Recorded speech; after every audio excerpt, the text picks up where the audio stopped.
Televisión Legislativa presenta TVL Noticias, emisión central.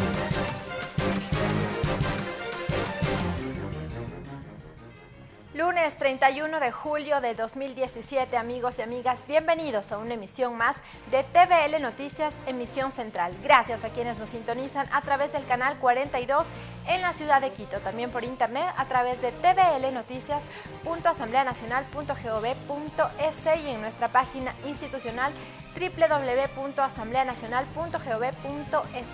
Arrancamos con la información.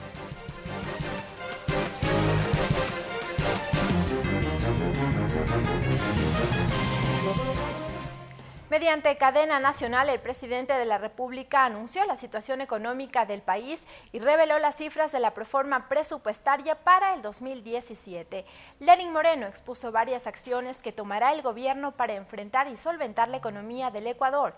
En materia legislativa, por ejemplo, anunció el envío de un proyecto de ley para incentivar la inversión y la revisión de la ley de plusvalía.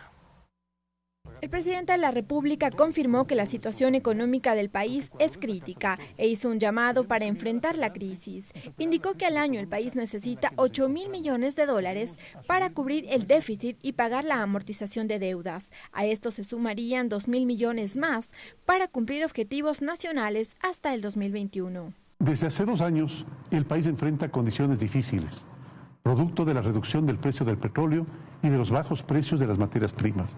El jefe de Estado reveló que en mayo de este año la deuda pública histórica alcanzó 4.893 millones de dólares. A esto se sumarían otros pasivos, que suman 4.367 millones de dólares.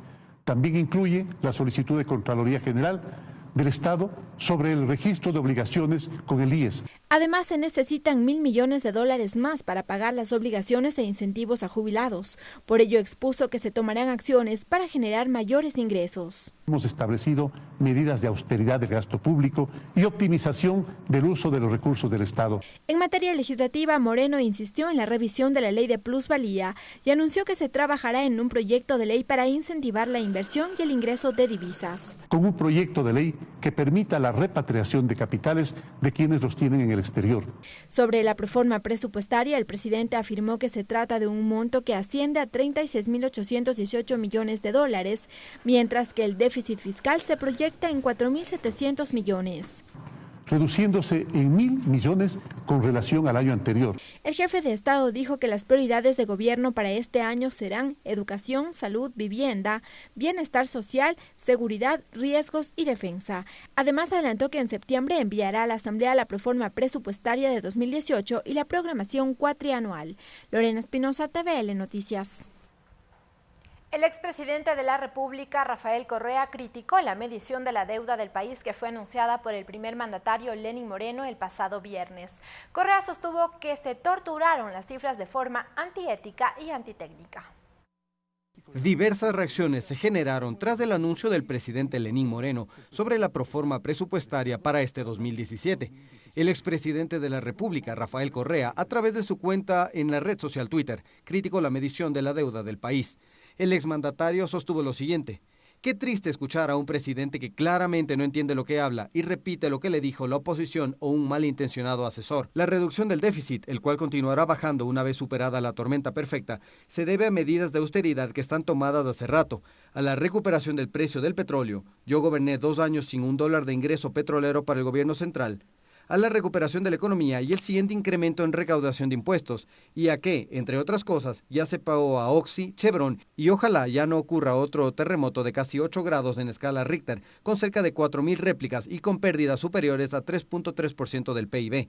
Utiliza varias veces como la oposición la palabra crisis en una economía en crecimiento, aunque incomprensiblemente han reducido la proyección de crecimiento a la mitad, con superávit externo, con importantes incrementos en la recaudación de impuestos y con desempleo a la baja. La forma correcta para fines técnicos y legales de calcular la deuda pública es de acuerdo al Manual de Finanzas Públicas del FMI, el cual nos coloca entre los países menos endeudados del mundo. La deuda agregada, incluyendo GAD, llega a 41% del PIB. En el 2005, sin inversión ni servicios públicos, ni ningún problema externo, ni desastre natural, fue de 35%. En su folclórica contabilización de deuda, por primera vez en historia se suma, además de la deuda de los gobiernos locales, deudas de empresas públicas, todos los pasivos públicos e incluso los pasivos contingentes, es decir, cosas que pudieran pasar. Técnicamente lo que han hecho es un balance de sector público, pero solo los pasivos, olvidando los activos, que suman más del 400% del PIB. Mi hipótesis, en septiembre preparan un paquetazo obedeciendo a la oposición y están alistando el terreno. A defender lo logrado, sostuvo el expresidente Rafael Correa. Karel Sack, TVL Noticias. Durante su visita en la provincia de Orellana, el presidente de la República ratificó el Acuerdo de París aprobado por la Asamblea Nacional días atrás. Con dicho convenio se busca combatir el cambio climático con proyectos responsables y reducir la emisión de gases de efecto invernadero. El presidente Lenín Moreno escogió a la localidad de Nuevo Rocafuerte, en la provincia amazónica de Orellana, para ratificar su compromiso del Acuerdo de París. Con dicho convenio, Ecuador se suma a los 155 países dentro del Tratado Global por el Medio Ambiente. Según el primer mandatario, a través de dicho instrumento internacional se busca combatir el cambio climático con proyectos responsables y reducir la emisión de gases de efecto invernadero. Que firmado en términos generales a nivel internacional, nos permite aplicarlo a nivel nacional, inclusive con recursos, la protección de nuestra amada y querida naturaleza. Por su parte, la ministra de Relaciones Exteriores, María Fernanda Espinosa, destacó que la ratificación del Acuerdo de París demuestra el compromiso del gobierno por la conservación del medio ambiente. Un bienestar para todos, para combatir la pobreza, la desigualdad, y eso solamente se hace manteniendo nuestra casa común, conservando la naturaleza, respetando sus derechos, como dice nuestra Constitución. Mientras que Tarcisio Granizo, ministro de Ambiente, dijo que la suscripción del acuerdo constituye una señal de que Ecuador está comprometido por una lucha responsable del planeta. Este acuerdo nos permite renovar y promover acciones de mitigación como investigación y generación de nuevas energías de fuentes renovables, puesta en marcha de sistemas de transporte masivo, eficientes y limpios, conservación de bosques y el uso sostenible de la tierra. Entre los principales postulados del acuerdo figura que la comunidad internacional se compromete a hacer todo lo posible para evitar que las temperaturas medias mundiales aumenten más de 2 grados con respecto a los niveles anteriores a la revolución industrial. María Fernanda Medina, TVL Noticias. Y ahora en materia legislativa les contamos que la Comisión de Participación Ciudadana continúa con el tratamiento del proyecto de Código de Participación Ciudadana. Esta vez se trasladó hasta la provincia de Orellana, donde socializó el contenido del proyecto de ley y recibió varias observaciones de la ciudadanía. El presidente de la mesa legislativa, Héctor Yepes, anunció que el informe para primer debate estaría listo en agosto. La Comisión de Participación Ciudadana sesionó en la provincia de Orellana para recoger los aportes al Código de Participación Ciudadana. El presidente de este organismo, Héctor Yepes, indicó que existe consenso entre los legisladores de la Comisión para que el Código de Participación Ciudadana garantice la libertad de asociación y se modifiquen los mecanismos de designación de las autoridades de control. Es que estas autoridades no se deban a ningún gobierno o partido político, no hayan pertenecido a ellos en los últimos 10 años, para así garantizar su imparcialidad.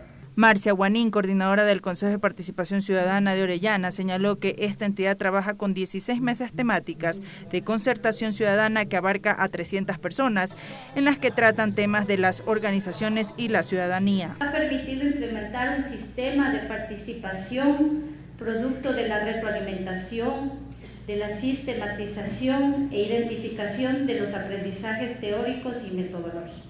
Eduardo Montaño, concejal de Francisco de Orellana, sostuvo que es bueno que la Asamblea Nacional acuda a territorio porque desde estos espacios se conoce la realidad de cada sector de la patria. Esperamos que esta comisión le demuestre al país lo que se quiere hacer, que ya los asambleístas no son de los apellidos rimbombantes y los nobles, sino veo que hay representantes del pueblo, del barrio, de la parroquia, de la comunidad, con sentimiento netamente popular. Al culminar la sesión, los parlamentarios señalaron que los planteamientos expuestos serán tomados en cuenta durante la construcción del proyecto de Código de Participación Ciudadana. María Fernanda Medina, TVL Noticias.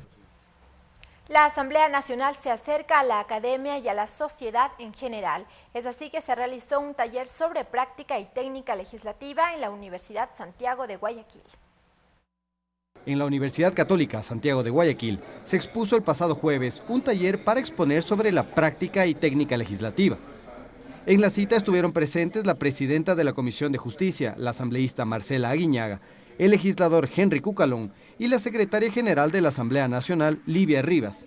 Asimismo asistieron las principales autoridades de dicha universidad y los estudiantes de la Facultad de Jurisprudencia, quienes expresaron su satisfacción por la realización de este taller. La asambleísta Marcela Aguiñaga destacó que se fortalezcan vínculos de este tipo entre el legislativo, la academia y la sociedad. Para mí siempre es un gusto regresar, como dije, a mi aula, a mi casa mater, a las aulas universitarias. Creo que en los pasillos de esta universidad es donde nació ese verdadero sentimiento de servicio hacia los demás. El legislador Henry Cucalón también destacó la realización de esta actividad y la presencia de quienes dijo son los actores más importantes en una democracia. Para mí constituye un privilegio poder dirigirme a ustedes que fundamentalmente y sin perjuicio de ser estudiantes ocupan el rol más importante que puedes ver en una democracia. Por su parte, la secretaria general de la Asamblea Nacional, Livia Rivas, explicó que existen 5 maneras de presentar proyectos de ley y cuáles son las acciones posteriores a este trámite. ¿Qué requiere para presentar un asambleísta un proyecto de ley? El respaldo de al menos el 5% de la totalidad de integrantes de la Asamblea Nacional. El rector de la Universidad Católica Santiago de Guayaquil, Mauro Toscanini, resaltó que la Asamblea Nacional se acerca a la academia en beneficio del país. La Asamblea Nacional se acerca a la universidad y esto es importante, ¿no? En una época que el diálogo es de suma importancia. Este evento fue organizado por la Escuela Legislativa de la Asamblea Nacional. Karel Sack, TVL Noticias.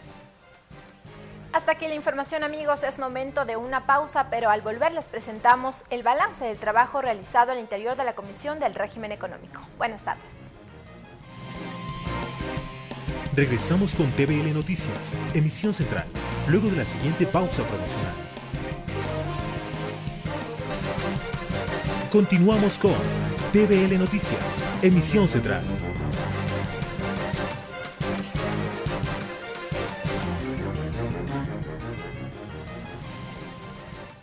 Amigas y amigos, bienvenidos todos a un nuevo programa de Balance Legislativo. En esta ocasión conoceremos acerca del trabajo desarrollado hasta lo que va de este periodo al interior de la Comisión del Régimen Económico y Tributario y su regulación y control. Nos acompaña ya su presidente, el asambleísta Pavel Muñoz, a quien le damos la más cordial bienvenida. Belkis, un saludo, siempre un gusto conversar con usted y sobre todo con la ciudadanía. Pavel, queremos invitarlo a usted y también a quienes nos sintonizan a revisar el siguiente reportaje en donde damos cuenta de quiénes son los integrantes de esta comisión legislativa para el actual periodo. La Comisión del Régimen Económico y Tributario y su regulación y control está presidida por el asambleísta Pavel Muñoz de Alianza País. El vicepresidente es el legislador Mariano Zambrano del movimiento Alianza País Unidad Primero. Sus integrantes son: de Alianza País, Esteban Melo, Soledad Buendía y Viviana Bonilla. Carlos Berban es de Alianza País, Unidad Primero. Juan Lloret de Alianza País, Partido Socialista Ecuatoriano. Franco Romero, Mae Montaño y María Gabriela Larreategui pertenecen al movimiento Creo. Vilma Andrade del Partido Izquierda Democrática y Henry Kronfle del Partido Social Cristiano. Bien, asambleísta, una primera mirada de lo que ha sido la gestión cumplida hasta el momento. Belkis, hemos tenido que tratar los temas que quedaron pendientes de la legislatura anterior. Como usted sabe, digamos, al final el proceso de legislación no se acaba cuando el periodo legislativo termina. Hay leyes que están en primer debate, hay leyes que deben pasar a segundo debate, hay leyes que fueron presentadas y no hubo el tiempo para tratarlas. Así que lo que hicimos en un primer momento es limpiar, si se quiere, a la comisión de los temas pendientes. Esto significó que demos tratamiento y sugiramos el archivo de al menos unos 3 proyectos que estaban previstos. Una modificación al Código de Finanzas, una modificación al Código del Código Monetario Financiero, una incorporación en la Ley de Minería de que toda actividad extractiva que genere enfermedades catastróficas tenga la obligación de ser reparada. Eso nosotros evidentemente no lo hemos archivado, más bien sugerimos al CAL que ese mismo proyecto sea enviado a la Comisión de Salud, porque hoy que se está tratando el Código Orgánico de Salud sería pertinente tratarlo ahí. Lo segundo fue trabajar la aprobación de la reforma presupuestaria del año 2016, de la ejecución presupuestaria del año 2016. Recuerde, Belkis y Ciudadanía, que esta comisión, a diferencia de todas las otras que tenemos en la Asamblea Nacional, tiene obligatoriamente que tratar dos cosas: la aprobación del presupuesto general del Estado, y esto significa también su evaluación, su seguimiento y la aprobación de la ejecución, y una cosa que también le da particularidad a esta comisión son los temas tributarios. Cuando hay una materia tributaria que solamente tiene facultad de hacerlo el presidente de la República, emite un proyecto de ley, este viene a la comisión, esa ley puede ser económica urgente, lo cual le da a la Asamblea 30 días para tratamiento, o puede ser de trámite normal, pero exclusivamente viene a esta comisión. Así que hicimos la aprobación de la ejecución del presupuesto del año 2016. ¿Qué elementos dejó justamente esa evaluación que se hizo respecto de la ejecución? Que se ha ejecutado el presupuesto según las normas constitucionales y legales, algunas de ellas. La gente debe saber y entender que la ley establece que todo ingreso permanente del Estado ecuatoriano, cuando hablo de ingreso permanente estoy hablando, por ejemplo, el que proviene de los impuestos, financia el gasto permanente, y el gasto permanente, por ejemplo, es el pago a los médicos, el pago a los profesores. En cambio, que los ingresos que no son permanentes, por ejemplo, los ingresos petroleros, ¿por qué no son permanentes? Porque hoy el precio puede estar a 30, mañana puede estar a 50, ¿cierto? 100, fluctúa efectivamente, y entonces son ingresos que no son permanentes. Estos financian los egresos no permanentes del Estado, que generalmente son o casi siempre son inversión pública. Así que esa regla legal se ha cumplido. La disposición de que las preasignaciones a salud, a educación, a universidades y a gobiernos autónomos descentralizados sean hechas. La obligación también de que no se supere el 40% de respecto al Producto Interno Bruto de financiamiento o deuda externa, así que hemos revisado esos elementos. Tratamos de fijarnos también en lo que es el cumplimiento de los propósitos y los objetivos de gobierno. Al final, recuerde, ciudadanía, que la forma en la que hoy se estructura el Estado ecuatoriano es que debe haber una planificación. Esta planificación está condensada en un plan de desarrollo. Ese plan de desarrollo debe tener una proforma, digamos, debe estar canalizado en recursos, y lo que hay que hacer es permanentemente el seguimiento de que eso se esté cumpliendo. Así que eso es lo que pudimos hacer. En este momento, en cambio, nos abocamos a aprobar la ley de comercio, el Código de Comercio. Esta es una ley importante porque condensa toda la materia que sobre comercio había desde los años 30, 40, Belkis. Teníamos una legislación bastante caduca en ese sentido. Hablaba todavía, digamos, de la transportación naviera, cuando hoy, digamos, hay comercio electrónico y tenemos otros mecanismos, debía ser actualizado. Es un código que llega a tener cerca de 1.400 artículos. Es sumamente extenso. Por lo técnico tanto, también se advertía. Técnico, efectivamente, absolutamente técnico, 1.400 artículos. Por lo tanto, está listo para ser puesto en el segundo debate del Pleno de la Asamblea Nacional y ser votado. Pero evidentemente los asambleístas, muchos somos nuevos en esta comisión, necesitamos el tiempo de interiorizar bien esa ley antes de pasarla a la votación. ¿Qué quiere decir esto? Existe informe para segundo debate de este proyecto, pero ustedes todavía van a hacer una revisión respecto del documento. Efectivamente, yo he pedido a la Asamblea Nacional, al presidente y al CAL, que se me autorice extenderme un poco en el tiempo para revisar ese informe. Recordemos a la ciudadanía que el tratamiento legislativo da que los asambleístas podemos hacer comentarios en el primer debate. El primer debate viene, se comenta y tenemos un tiempo que es holgado realmente para darse el primer debate al segundo debate. En este momento esa ley está para ser sometida al segundo debate. Cuando se somete al debate, ahí solo podemos hacer comentarios en la propia sesión, para que después de la sesión se recuperen esos comentarios y pueda ser ya votado por la Asamblea Nacional, la aprobación de esa ley. En esta Así revisión que que estamos ustedes, trabajando en eso. En esta revisión que ustedes hagan, ¿no se descartaría de pronto presentar algún alcance a ese informe, tomando en cuenta las consideraciones que se deriven de este análisis? Efectivamente, efectivamente. Yo creo que es un código que está bastante condensado. De todas maneras, los actores relacionados con el tema, sean de la economía popular, sean los actores privados, sean algunos que tienen interés sobre las temáticas de comercio, tienen algunas pocas observaciones, algunas las podemos acoger, evidentemente otras no, pero daremos paso a eso, pediremos un alcance, como ya lo hemos hecho, haremos seguramente una modificatoria, yo seré el ponente de esa ley, así que cuando plantee la ponencia de esa ley seguramente incorporaré ya algunos comentarios y quedarán el resto de colegas asambleístas también a la disposición de hacer comentarios al código si así lo tuvieran. Correcto. Hay otro tema que también ha centrado el trabajo al interior de la Comisión Asambleísta, Muñoz, y tiene que ver con este proyecto de ley para la optimización y eficiencia de trámites. Este es uno que ha generado mucha expectativa favorable en la ciudadanía.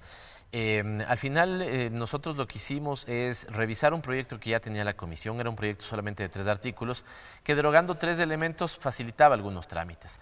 Pero debemos reconocer, Belkis, que la recuperación del Estado, que ha sido muy importante en los 10 años del proceso político que nosotros somos parte, ha tenido la falta de poder lograr, no porque no ha habido voluntad, sino porque también este tema, bregar con la burocracia muchas veces es muy complicado. No hemos logrado todavía vencer la lógica de tramitología que tenemos en el sector público. Le pongo un ejemplo, ni usted ni yo debemos tener la obligatoriedad de presentar la copia de la cédula cuando vamos a hacer un trámite. De todas maneras, nos piden la copia de la cédula. Vamos con nuestra copia y tiene que ser a color. Después nos piden la copia de la papeleta de votación. Si queremos hacer algún trámite en el municipio, si queremos poner un negocio y si este negocio excede un determinado metraje, digamos, de área, ya nos dicen que dónde tienen que estar los parlantes, que cómo va a ser, que el permiso de bomberos. Todos seguramente son temas importantes, pero muchas veces necesitamos trabajar con el criterio que se llama ex post.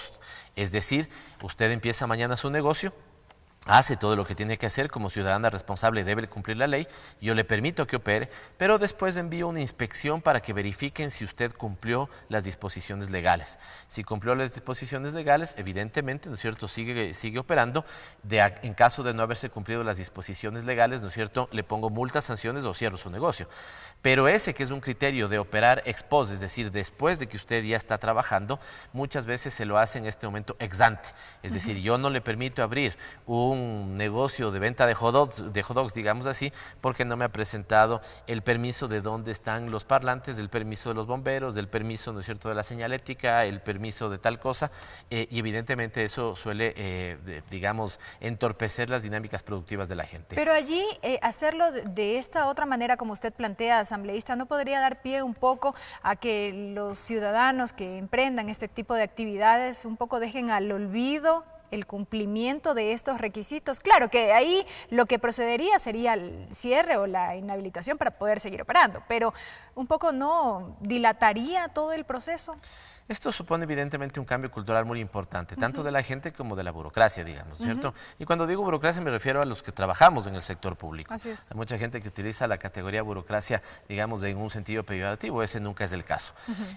¿Por qué digo esto? Porque si mañana usted, insisto en el ejemplo, quiere ponerse un negocio, necesitamos una ciudadanía responsable que no evada, ¿no es cierto?, ni que quiera pasar debajo de la mesa sobre las disposiciones legales. Y que la misma autoridad también se encargue de hacer el seguimiento, porque sucede que esto en ocasiones no se cumple y entonces todo queda en la nada. Efectivamente, por lo tanto, como ciudadano usted debe decir, a ver, yo necesito poner extintores, tengo que poner extintores, no puedo jugar, digamos, con la seguridad mía ni la seguridad de las personas que yo voy a atender.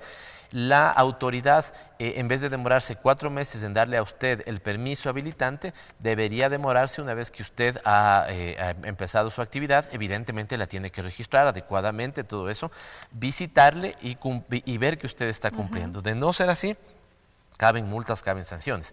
Pero una cosa muy importante, Belkis, cuando uno hace esto, cuando uno trabaja en este sentido, también debe tener grados de peligrosidad. Por ejemplo, qué sé yo, una bodega de almacenaje de productos tóxicos, por ejemplo, evidentemente ahí la cosa es distinta. Ahí no le puedo dar yo la aprobación si es que no he verificado que el sitio en el que va a instalarse esto ya cumple todas las disposiciones legales. Por lo tanto, digamos, hay que distinguir entre, insisto, la persona que quiere ponerse mañana un sitio para vender ceviches o, digamos, una gran empresa que quiere tener un sitio de almacenaje de elementos tóxicos. Los controles y la operación debe ser distinta. En la una le permito, le vigilo después, en la otra, en cambio, la de mayor peligrosidad, no le permito operar si yo no he verificado que esto sea así. Pero evidentemente esto supone un cambio de conducta. Aquí en la Asamblea Nacional, Belkis, a nuestros equipos de trabajo les piden, por ejemplo, que les pasen copia del del título universitario. Cuando tranquilamente esa información está en línea y podría haber una interconexión entre bases de datos, no sé. ¿Qué sentido tiene eso? La disposición de que si la institución le puede dar a usted el servicio en línea, ¿por qué le obliga a ir? ¿No es cierto? Debería permitirle que usted haga en línea. Hoy tenemos muchos servicios subidos en línea, pero al momento de pagar, ¿no es cierto?, me dice, vaya al banco. ¿qué sentido tiene? Debería ya habilitarse una pasarela de pagos, como se llama técnicamente, para que esto suceda así. Así que es una ley que va a facilitar la vida de las personas. Quisiéramos que lo haga en todos los ámbitos posibles, pero al menos vamos a escoger algunos temas, ¿no es cierto? Los temas constructivos de los municipios, esto puede ser incluso que facilite el gran proyecto que tiene el presidente Moreno de Casa para Todos. Vamos a procurar que se facilite las operaciones comerciales económicas. Tal vez también hemos acogido todas las expectativas y las críticas que nos ha señalado la gente. Si mañana usted quiebra, Belkis, en su negocio, el que se puso hace un rato en el ejemplo que yo le dije, ahora es un lío en cambio para que usted liquide ese negocio, para que lo cierre. Claro, hay gente que en cambio dice, me piden que liquide también los trabajadores. Eso evidentemente se tiene que hacer, pues eso no está en discusión. Aquí lo que estamos hablando es de los trámites, que si usted quiere abrir un negocio tenga facilidad, que si usted quiere emprender tenga facilidad, que si mañana pasado le va mal pueda tener una posibilidad de reemprender y que no sea para usted un vía crucis cerrar el negocio en el que le fue mal. Correcto. Este proyecto de ley dentro de la agenda legislativa para este año. Para este año, sí. La proforma presupuestaria, de la cual seguramente vamos a hablar, porque es un tema que ya lo estamos trabajando. Terminamos la proforma, que seguramente la estaremos votando hacia final de agosto, ¿sí? E inmediatamente los primeros días de septiembre estaré ya poniendo en consideración de la mesa la discusión del primer articulado de la ley de trámites. Correcto. Ahora sí, concentrémonos en la proforma presupuestaria. Escuchábamos al presidente Lenín Moreno días atrás a hacer el anuncio formal respecto del contenido de la proforma. ¿Con qué elementos nos encontramos allí? Un poco cómo va a ser el trámite brevemente, asambleísta. A ver, yo lo que he procurado es que se verifiquen al menos los siguientes elementos. Uno, las disposiciones legales. Así es. Insisto, en las disposiciones legales es ingresos permanentes para gastos permanentes.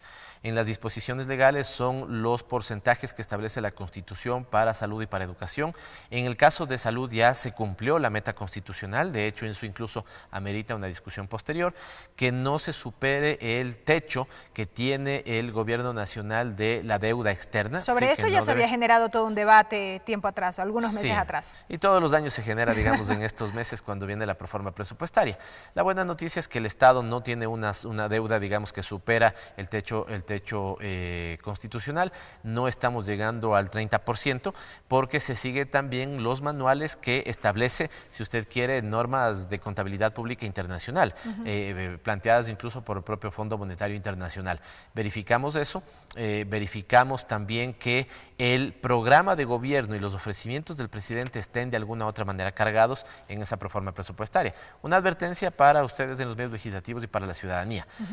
En este momento vamos a aprobar la proforma del año 2017. Justamente yo sobre eso quería hacer una consulta un poco para que la ciudadanía lo entienda, porque dirán cómo es posible que en agosto, a mediados de año, se va a aprobar la proforma correspondiente a ese año. Un poco podíamos entender que esto responde al cambio de gobierno que se produjo en mayo pasado.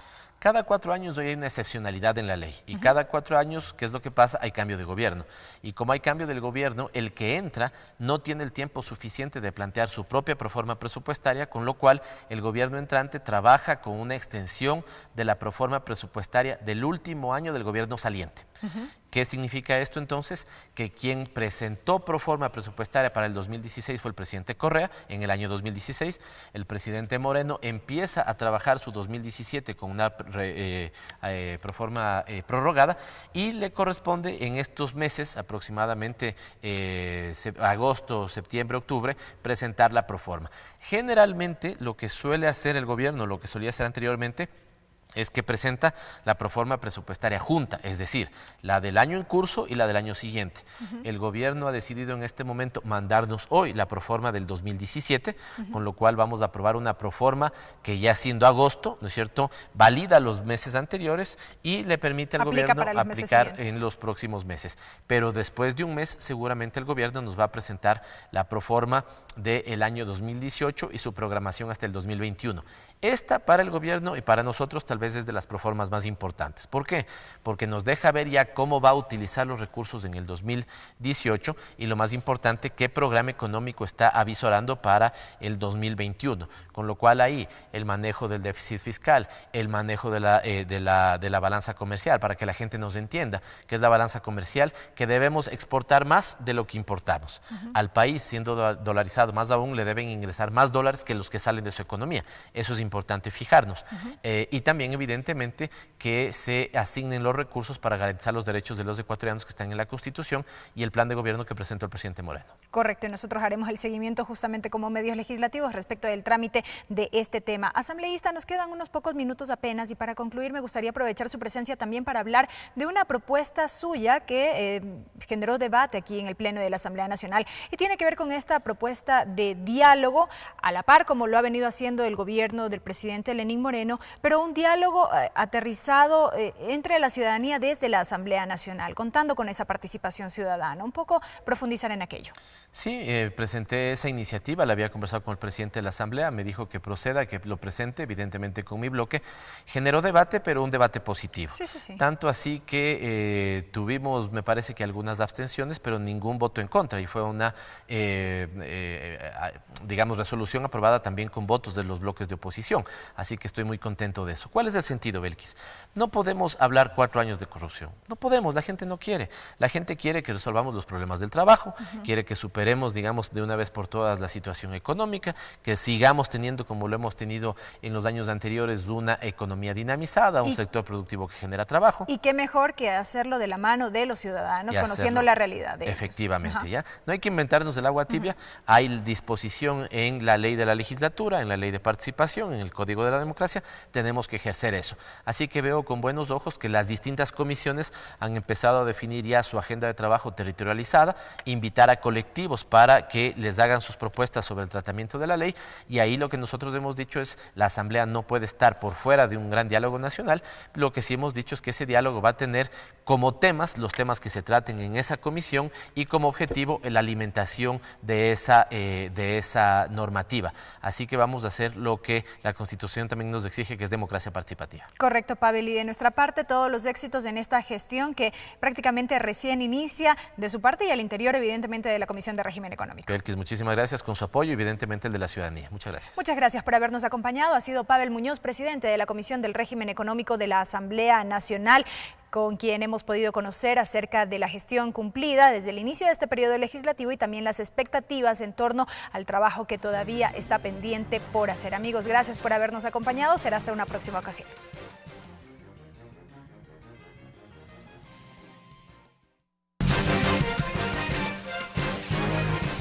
Los medios legislativos presentaron TVL Noticias, emisión central.